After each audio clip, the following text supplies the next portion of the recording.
upgrade the camera systems as long as we are still under contract? That's correct. Yeah. Yeah. Sorry, Chief. Do you mind if I take that one? Nope, go ahead. Okay. Yeah. So that is correct. So as things change or update, and I like to give a prime example because fortunately, unfortunately, I live in a state where this has happened. So Tennessee came out with blue plates. They just defeated all LPRs.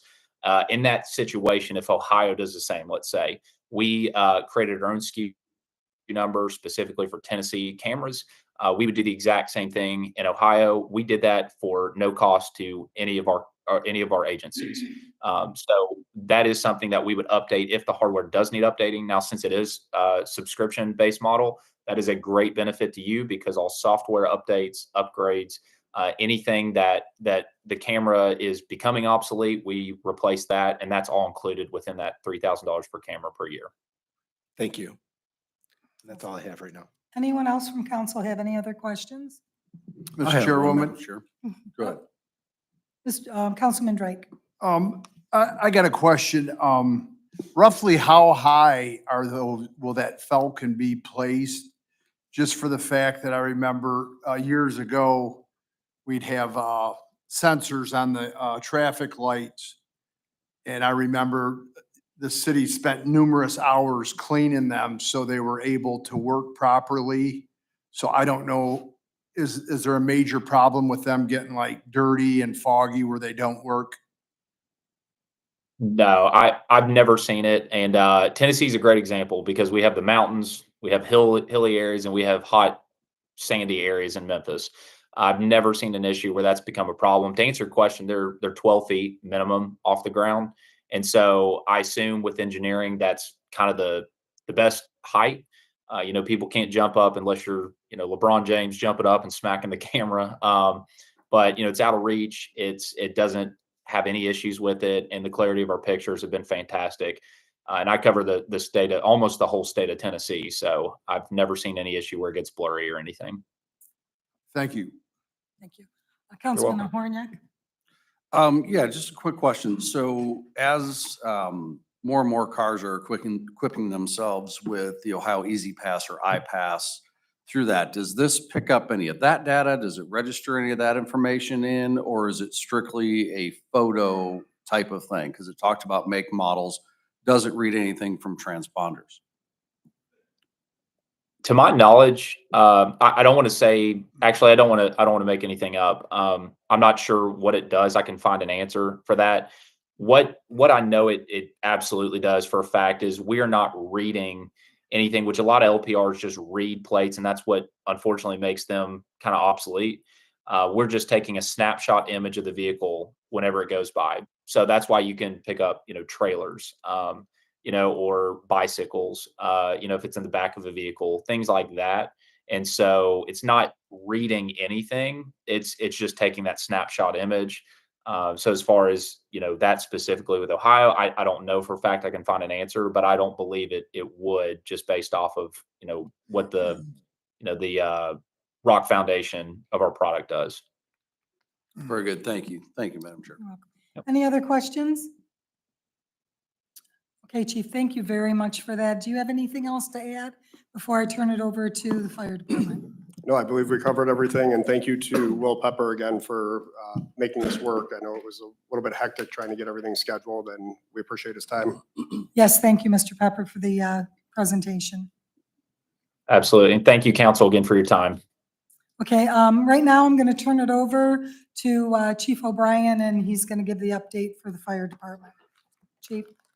Thank you, Mr. Chair, for the opportunity to cover the things of over the last year with the fire department. So we're going to initially start with the annual report. I did have a handout for everybody, should be in front of them.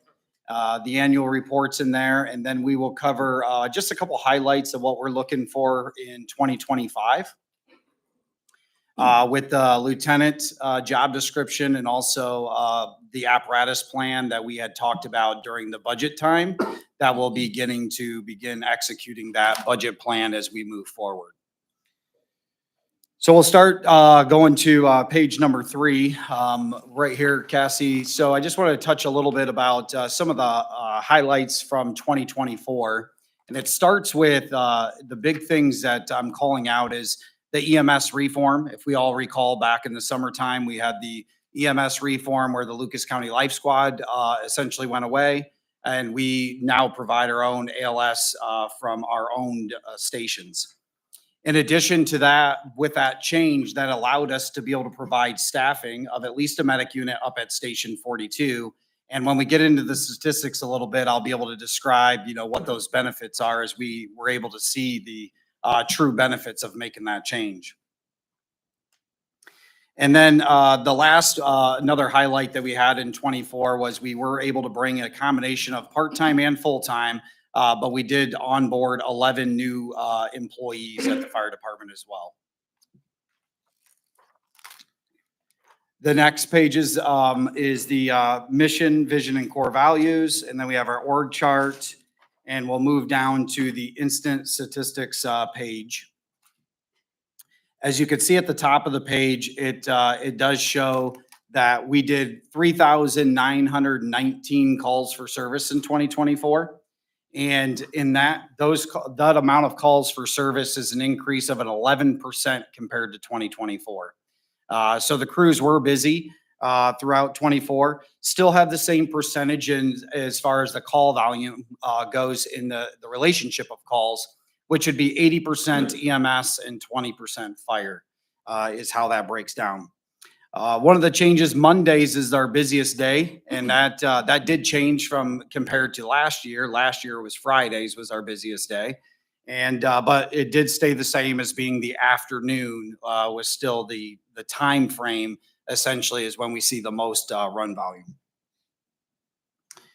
As we continue to move down to the next page, just shows some trend numbers in that first chart, and then the bottom shows the overlapping calls. And I would say that this is it's a huge number when we talk about overlapping calls, when we had 63% of our calls are overlapping. So that means 63% of the time that we're already on an incident that we are going to get dispatched or have to be handling another incident at the same time. It does happen quite often. That's one or more calls happening at the same time. There's lots of times there might be 3 or 4 calls. It's just trying to get you guys accurate data to put in our annual report on what that number looks like on the 3 and 4 is a lot more challenging than being able to just look at in-service and call for service time frame. So 63% of the time we can say that we're on more than one incident. And furthermore, that incident could be an overlapping EMS to a fire call or a fire call to an EMS call or motor vehicle accident. But either way, it's just saying that they're on multiple runs. The next page talks about our times. I'd like to point out the average shoot time. So the average shoot time, what that means there is the time that it takes from the time that we get the call till the time we leave the station. And 1 minute, 7 seconds is a savings of 16 seconds compared to 2023, which I think is a big number. And the reason for that savings would probably just be being able to bring awareness to the fact that these times are being looked at, talking about it with the staff, giving them competitive measures to work towards, which means that each year when I do an annual evaluation of the battalion chiefs, I would sit down with them and go over where their crew landed at. So what is their shoot time for their specific crew, which kind of brings a little bit of a competitive edge, but at least at the end of the day, it's 1 minute and 7 seconds in 24. The goal for EMS calls is 60 seconds, and the goal for fire calls is 90 seconds. That would be according to the NFPA standard. So that is 107 is a very decent time. And as I shared with them at the staff meeting, as we went over this annual report this morning, A shift was at 106, B shift was at 110, and C shift was at 107. So it was a good average, but they all know where they stand at. The average response to the scene. So that next number there, in 2023, it was 6 minutes and 50 seconds.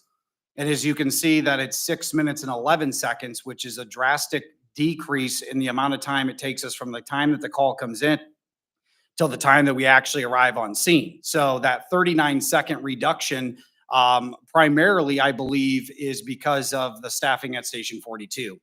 Having the better location where the district is a lot busier in the district, Station 42's district. So it provides us the ability to be closer to the run, which helped us drive down that response time to the scene. The next one just talks about the average time that they're on scene, taking care of patient care, and then total turnaround time.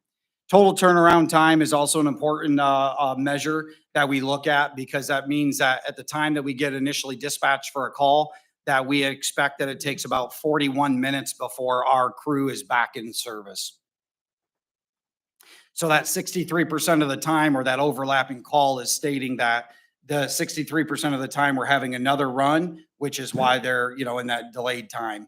And it's not abnormal, that 41, we were about 42 minutes in 2023, but 40 minutes, even having the hospitals in town, is really about the standard of the quickness of being able to turn it around. By the time you figure to the scene, usually we figure about 20 minutes on scene.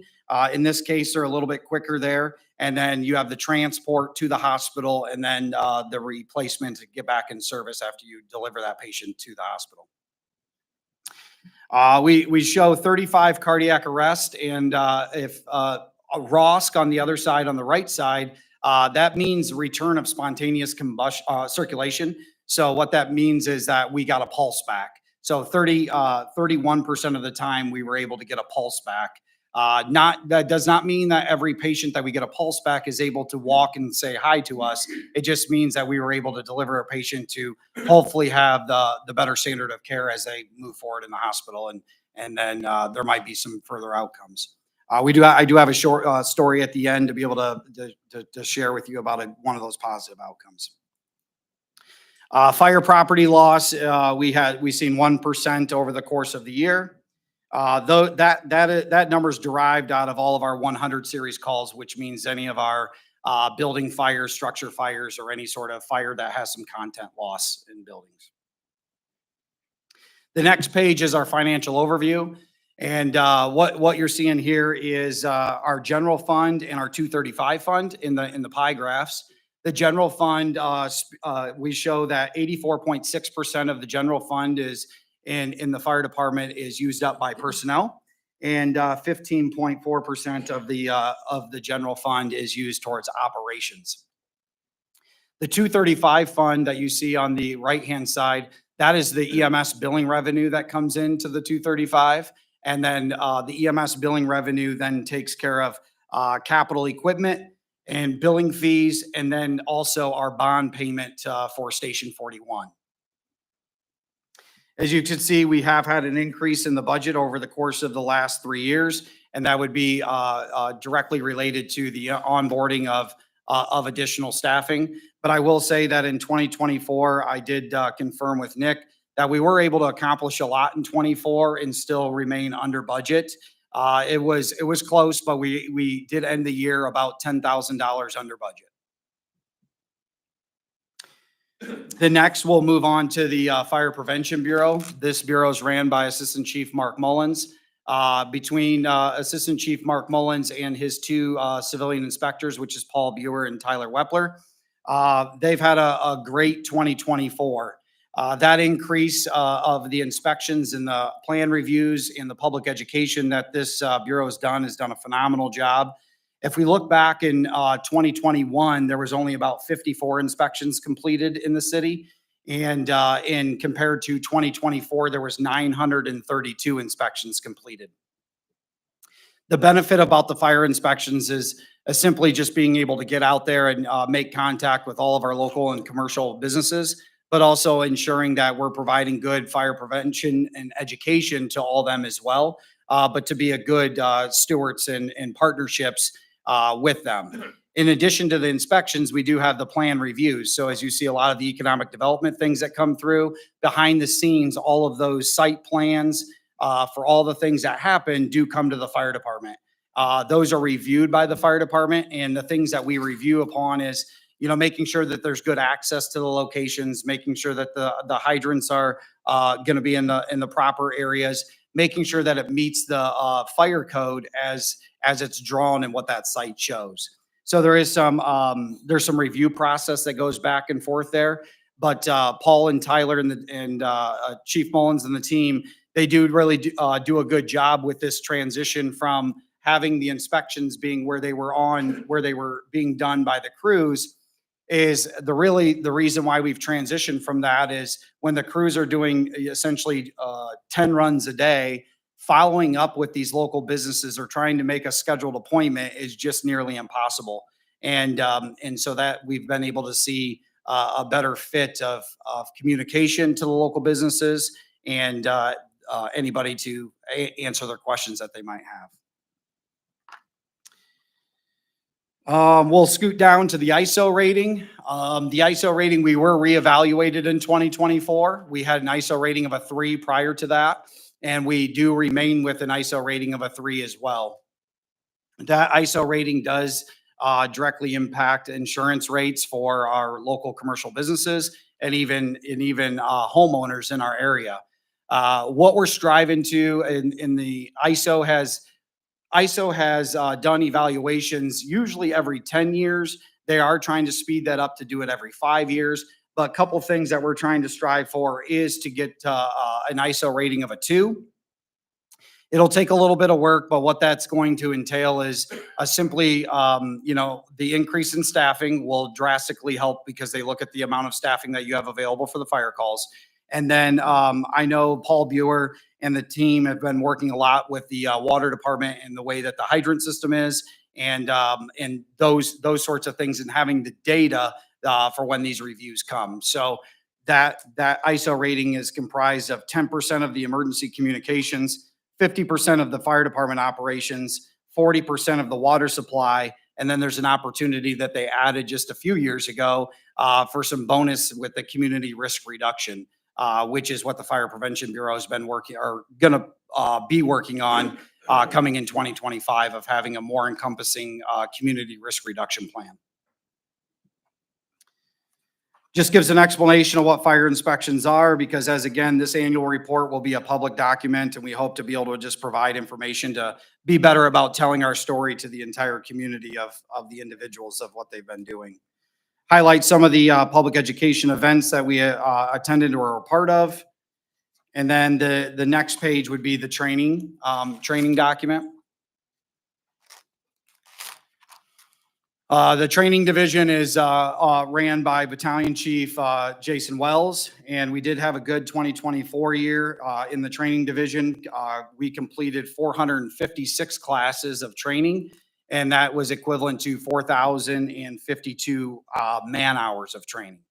Each and every month, we do a monthly training for the entire department, and that training, we do a monthly EMS training and a monthly fire training. It does cover different types of topics and depending on what that looks like, because we have to meet a certain criteria for EMS, we have to have certain types of trainings within that 3-year period.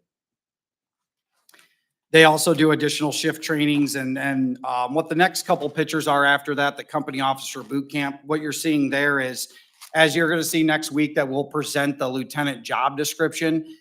We've been preparing our individuals at the department for that next step in that promotional process.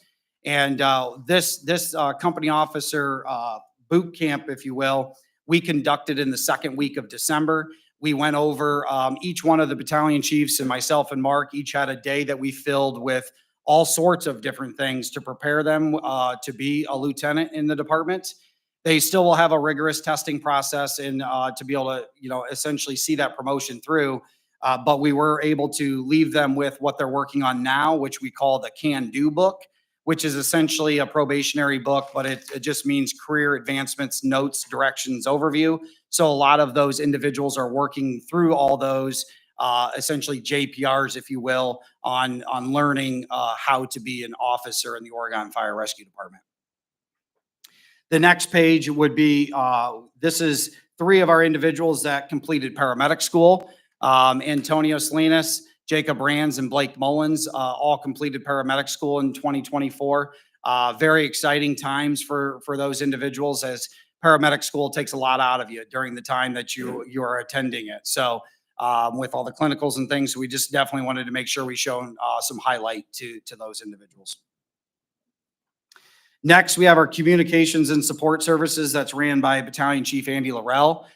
He takes care of all of our essentially technology, MDTs. He's our direct liaison with the dispatch center. Has done a phenomenal job on being able to ensure that we have the proper and working equipment for all of our staff. And we do have some things that we have planned for the 2025 year in the capital equipment replacement, which would be the including of radios and MDTs. So right now we're looking at what that looks like, because I know Chief Laurel and I have talked a lot about what the future is of these MDTs, because the cost of them are not getting any cheaper. And so we're looking at some different ways of being able to use maybe a cheaper type of device on the iOS system, which would be something like an iPad.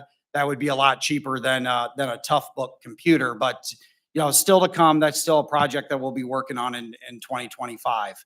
One of the big things that he did accomplish in 24 was the transition from the Verizon network to the AT&T LifeNet. And so that gives us priority on the network. He was able to work with our IT department and Ken, and they were able to put in the boosters in the stations. And it has been a drastic difference in the amount of connectivity that we have as far as service goes. With a little bit of price initially on the onboarding of new equipment and such, but in the long run, the ongoing monthly bills are not going to be anything more than what it would be with the Verizon. So very happy with that project. As you can see, did all of the PMs with the radios as well. The next one is we did bring on 3 new full-time. Thank you to all of you for that approval and allowing us to add to our additional staff. So you see Zach McPherson there on the far left, and then you got Nick Wismer and then Jacob Rands. And Zach was assigned to B shift, Nick Wismer is assigned to C shift, and Jacob Rands is assigned to A shift. So these individuals are doing a very good job. What they're doing right now in their first year is going through their onboarding process, which means that the entail of completing their employee probationary book, which is quite the document that they have to work through in ensuring that they're completely tested and through. Impact story. So as you can see, this is Dan. He's a 47-year-old individual that works at Oregon Clean Energy. This is an individual that showed up to work at Oregon Clean Energy, and he collapsed and he went into cardiac arrest. And we did, all the pictures are around is us going to Oregon Clean Energy and awarding the life-saving award to all of the staff members and the individuals that showed up from the fire department for saving Dan's life.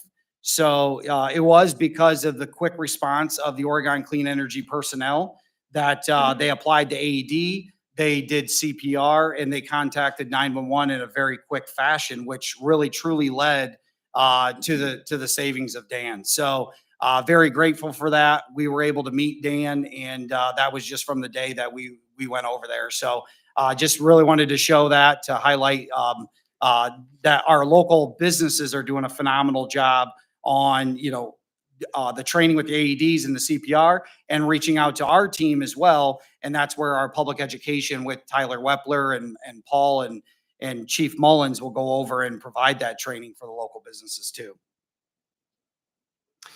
Firehouse Subs Grant, we were awarded a $15,000 subs grant, and that was for the purchase of those thermal imaging cameras. We were able to get 4 of them. And then lastly, to round out 2024, we did have a large amount of individuals that did retire at the end of the year. We were able to thank them for their service for all the many of years that they have put in to the Oregon Fire and Rescue Department. But as we transition into what we are seeing, forecasting in the future of what our department looks like, I think that this became a really nice event for us to be able to really kind of make that transition into what the new Oregon Fire Rescue Department looks like for our staffing purposes. And then just a couple other, just as you scroll down, we just, the retirees, if you did not know this, that is at the American table. And the retirees meet once a month. And it's the third Tuesday of every month. And we do join the retirees. And it's kind of a nice lunch that I thought that was a good picture that we caught in 24, because you never know who's going to make it to the table. But certainly they have a lot of stories to tell when they do. So it was very nice to be able to share that. So that was our recap of 2024. And then quickly, as we move through with the last 3 minutes, I will point out the next part would be the lieutenant job description. So next week at the committee of the whole, we have the lieutenant job description on the docket for approval. That gives us that is our next step, as we already met with the Civil Service Commission, and that would be the next step for us to get that approval for that job description. That does not create 3 new positions as far as like, we're going to hire 3 new positions. This is 3 internal positions that would be promoted to that lieutenant position.